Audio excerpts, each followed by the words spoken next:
na to mga kabayan, ito yung iki-quick tour natin para makita nyo itong ating all new Triton GLX automatic. So mga kabayan, sa mga gusto mag-avail ng ating pick-up na all new Triton, meron tayong magandang promo dito. Especially meron tayong all-in DP at pre-monthly amortization. So again, running makatangay ng Mitsubishi Peak Motors sa Bad Santos, Manila mga kabayan.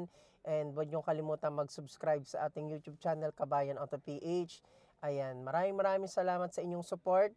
At panoorin niyo po yung video natin hanggang dulo. And huwag niyong kalimutan mag-subscribe at i-share at i-like itong ating video.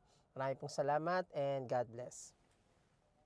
So ayan mga kabayan, welcome back again sa ating video. And ito yung iki-quick tour natin. Ito yung ating all new Triton GLX automatic variant. And andito tayo sa showroom at naka-display siya dahil marami tayong mga stocks na dumating from Thailand. And ayan mga kabayan, makikita nyo naman yung ating all new Triton GLX automatic.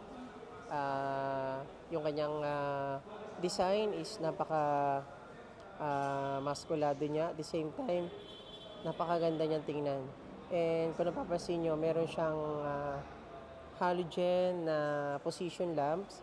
Ayan, ito yung halogen position lamps niya.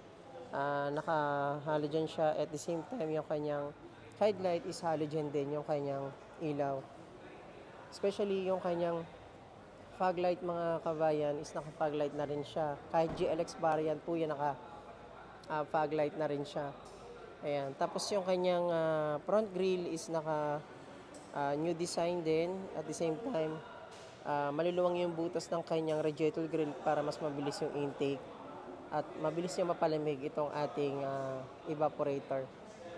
So ayan mga kabayan, dito naman yung kanyang mags is naka 18 inches niya. Ayan. At yung brand niya is Yokohama. Tapos yung size ng gulong natin is 265 by 60 R18. Ayan.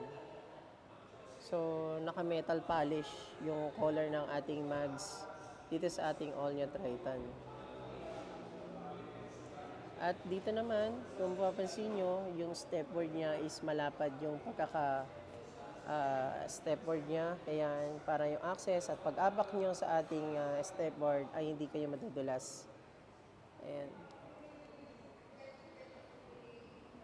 Tapos dito naman mga kabayan, yung ating GLX automatic na all new Triton, lahat ng door handle niya ay naka-chrome na. Ayan, hindi siya monotone. So, isa to sa advantage ng ating entry level ay naka-chrome na itong ating door handle. At dito naman sa side mirror is naka-turning light signal na siya, especially naka-chrome na din yung kanyang mga side mirror. Hindi siya naka-body color. Kaya premium pa rin yung look ng ating all new Triton GLX automatic. And dito naman mga kabayan, dahil base model siya, isa sa advantage natin is naka bedliner na itong ating all new Triton. So hindi mo na siya babayaran, kasama na siya sa unit price natin. Ayan, naka bedliner na siya.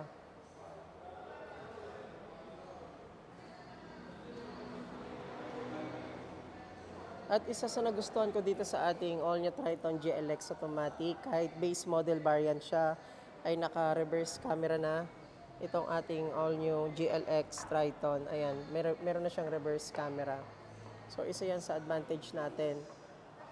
Kahit base model, may reverse camera na.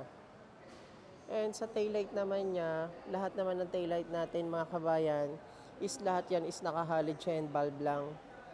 And so hindi siya naka-LED, lahat is halogen bulb lang itong ating GLX automatic. At the same time, ayan, ito yung kanyang rear bumper. Malapad na rin yung kanyang pinaka parang step board na apakan sa likod para mas mabilis yung access natin dito.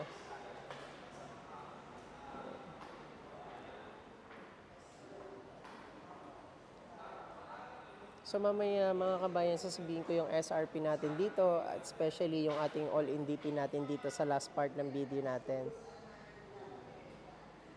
So pasok tayo dito sa interior ng ating all new Triton. So, bago tayo mag-proceed sa ano natin, sa specs natin dito sa dashboard natin, sa ating head unit at sa steering wheel natin. So, dito muna tayo sa kanyang seat material. So, ang seat material ng ating all-new Triton base model variant na GLX ay naka high grade black seat material siya. At the same time, meron siya mga white stitches sa kanyang upuan. Ayan. So, napakaganda ng design niya at especially napakalambot upuan itong ating seat material. Ayan. At napaka-sporty ng design niya. Ayan. So, yan po. Yan po yung ating driver seat. At dito naman yung ating passenger seat. So, naka-plastic po ito dahil marami po kaming stocks na dumating galing sa planta. Ayan. So, ito naman yung ating door handle sa interior mga kabayan is naka silver painted siya and piano gloss dito siya. And sa side niya is naka sofad naman siya. Ayan. Naka leather seat siya. Leather siya mga kabayan hindi siya yung plastic. Tapos meron siya mga stitches.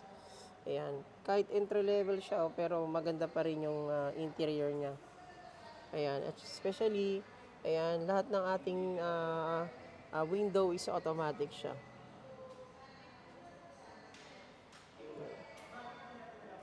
So, dito naman tayo mga kabayan sa kanyang dashboard. So, sa dashboard natin, ayan, bago na yung design natin is horizontal siya at mas maganda at mas pina-premium yung look niya.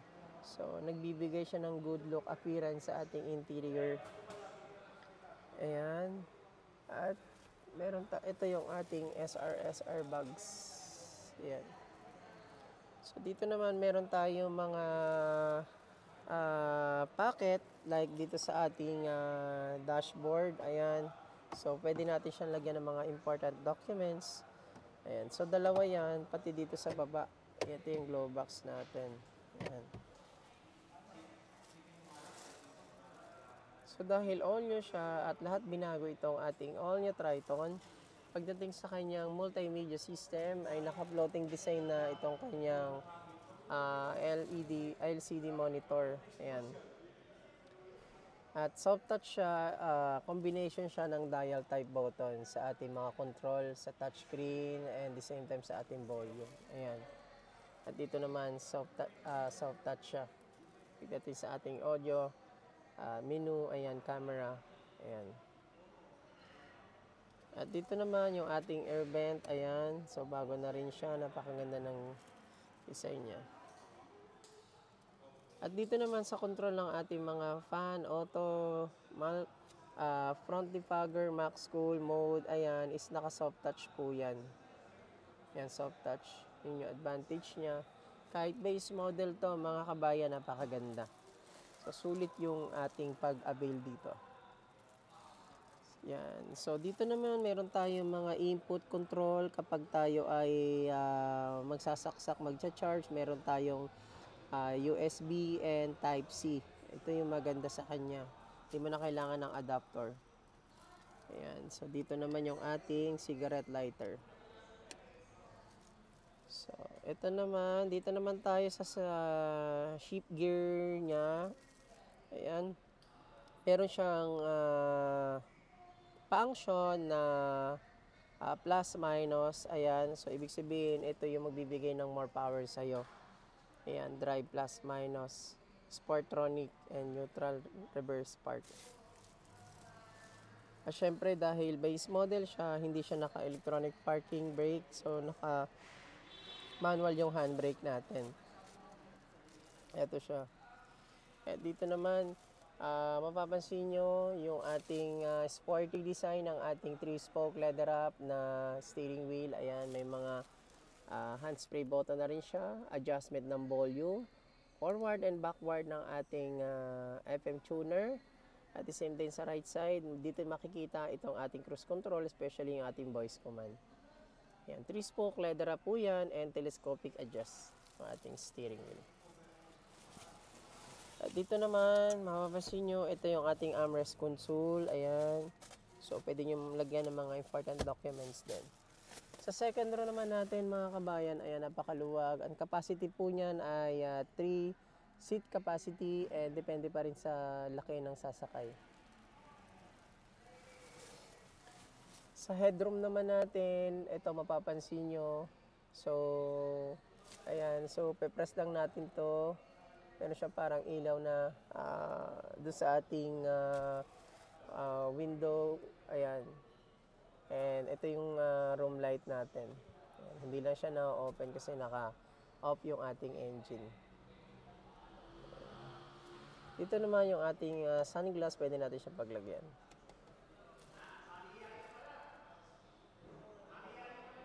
So ayan mga kabayan, yung SRP ng ating all-new Triton GLX CB automatic ay 1,383,000 and meron siyang promo na 88,000 all-in DP plus free 1 month monthly amortization. So sa mga gusto mag-avail dyan ng ating all-new Triton GLX CVT, so pwede kayong tumawag sa akin sa number ko sa screen na nakalagay dyan and kontakin nyo lang ako through Viber. And pwede natin pag-usapan yan. And ayan, good luck sa inyo mga kabayan and God bless. Sana isa kayo sa ma-release ko dito sa ating all-new Triton.